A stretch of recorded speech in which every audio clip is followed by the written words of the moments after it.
Oh my, what a positive surprise it was for me to go ahead and watch this video on the recording of the Turandot at the Teatro Colon de Buenos Aires. If you are familiar with the operatic world, then you know that the Teatro Colon at Buenos Aires is one of the most important opera houses, and moreover, that we could say that there are only two important opera houses in Latin America.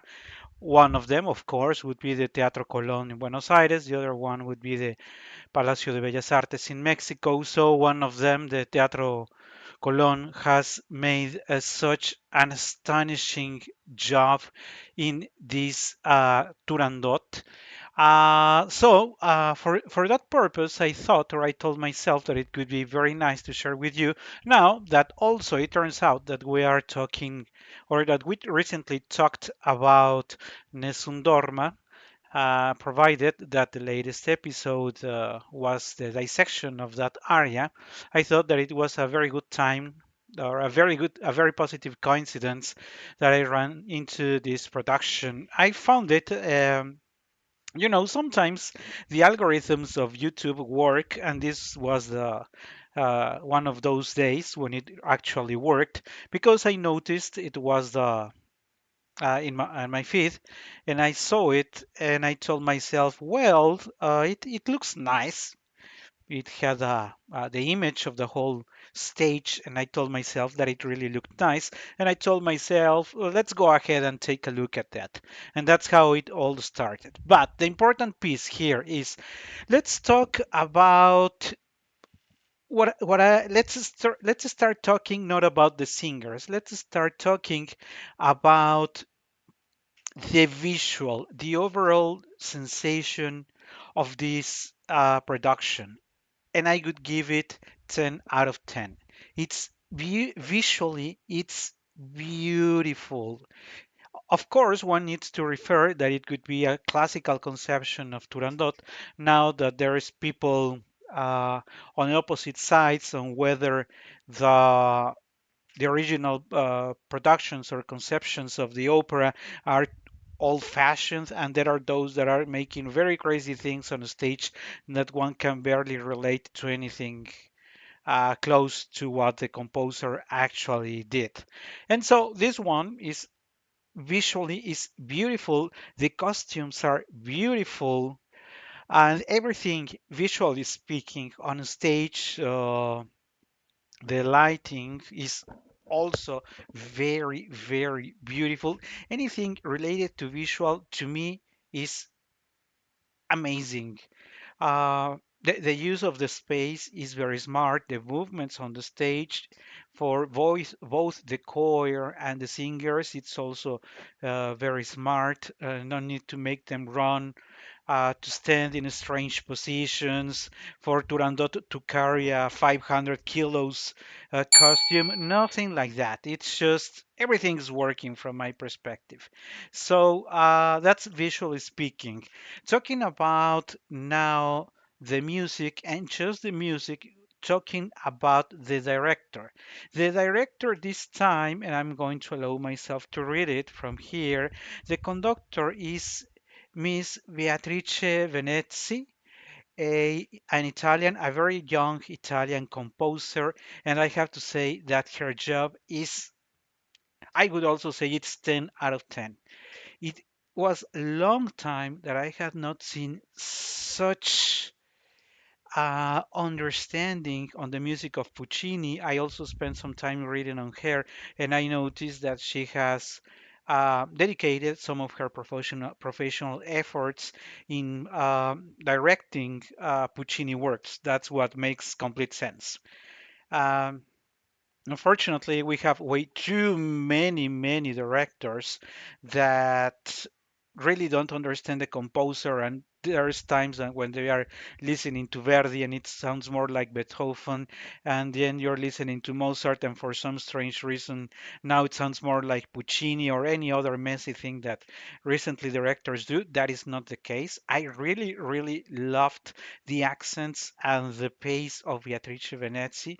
From my perspective, she understands Puccini very well. I am so happy that I saw her directing the orchestra. The orchestra, by those who don't know it, the orchestra of the Teatro Colon has in this region of the planet has some of the most achieved musicians in that orchestra. So the orchestra, of course, 10 out of 10. Absolutely gorgeous the way everyone plays here. All the instruments are well balanced. They are producing the sounds that we are expecting them to sound. So visually, 10 out of 10. The conductor, director, 10 out of 10, Beatrice Venezzi. The orchestra from the Teatro Colon, 10 out of 10. Absolutely wonderful job. The choir is wonderful as well. The choir from the Teatro Colon is uh, at that level of quality that really deserves, as it is the case, to be one of the top orchestra theaters. I know that for people in North America and Europe, they hardly ever look into other places. Well, guys, there's people doing a great job at the Teatro Colón. So again, visually 10 out of 10. Director, conductor Beatrice Venezzi, 10 out of 10. Uh, the orchestra 10 out of 10, and the choir from my perspective 10 out of 10. It really sounds the way it needs to sound. The balance, the quality of the voices, perfect.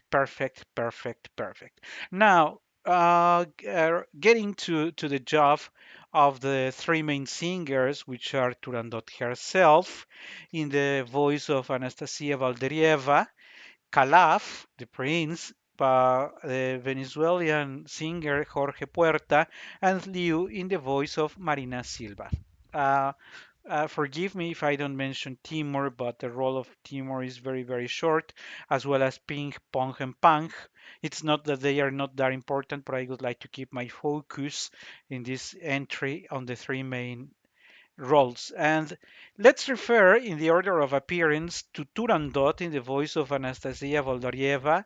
I found that she had been singing until recently as a mezzo.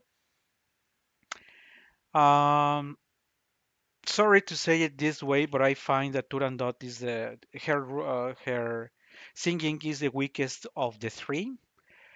Uh, Powerful voice, yes, of course, indeed. Powerful mezzo, yes, but I think that at least for now, she hasn't really understood the color and the intensity and how Turandot needs to be sung. I don't want to say that she does a really bad job. I don't want to say that.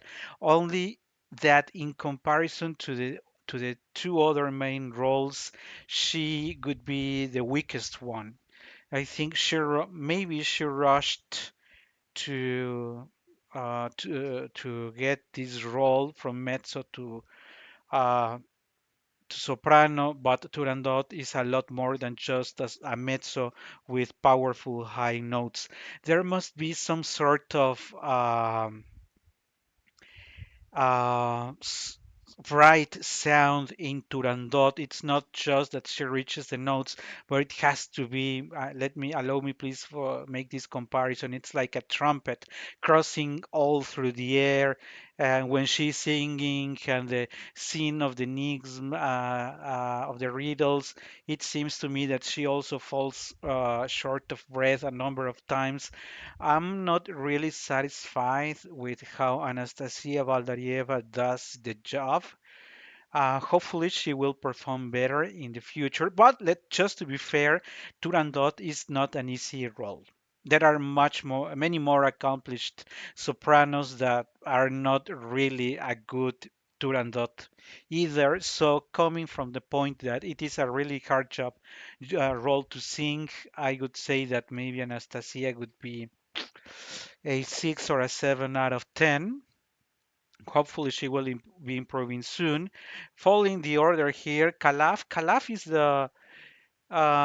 the role that I liked the most. I really enjoyed the voice of this still very young tenor, Jorge Puerta. I'm not sure his age is currently, but just visually, I would say that he is really young, which means there are many years ahead for a successful career. So, being a young tenor and singing at a huge scenario as it is the Teatro Colon, I mean, he really deserves the recognition of venturing into this one of the hardest roles of the tenor. I know everybody's expecting Nessun Dorma, but there are around Calaf there is more than just Nessun Dorma. It is a very heavy role to sing, and I think she does it very well. So I am expecting that in the future he will have uh, he will be on the stage more often, so we will be able to see how he evolves even better than he is already doing now. I'm pretty satisfied with how he does the job. Um, I think if we need to grade, I would say maybe a 9 out of 10, or maybe a 10 out of 10, provided all the factors in place. His voice is never covered by the orchestra, so I think he's doing a very good job in here. And finally, talking about Marina Silva, who does the lovely job or the lovely role of Liu. Liu is by far my favorite role composed by Maestro Puccini. Marina has a very beautiful voice. I think she still needs to work uh, on how to project the right color of the voice for Liu. Liu is not Janis Kiki. Liu is not Minnie from La Fanciulla del West. She's not either Tosca. There is something very particular around Liu, which, by the way, maybe I should be making another video blog entry on Liu because it's very easy to get distracted on what Liu actually does. And the scene, because you can think of her first aria, Signore Ascolta, which is for a very light lyrical soprano, but then and her final part, you go to che Digel sei cinta, but remember that there is also the Tanto Amore Segreto, which is by way much more heavier and very condensing drama in just a couple of minutes. So it really takes something very particular to be a charming Liu, a very delicate and fragile Liu, but at the end, someone strong enough to lose her life for the man she loves, that it is Calaf. So, with all that being said, I strongly recommend that if you have the time, moreover, that I just read a comment, the recent production of Turandot in Italy was just painful by listening to the singers. Go for this one and give it a chance. I think this is time very well invested.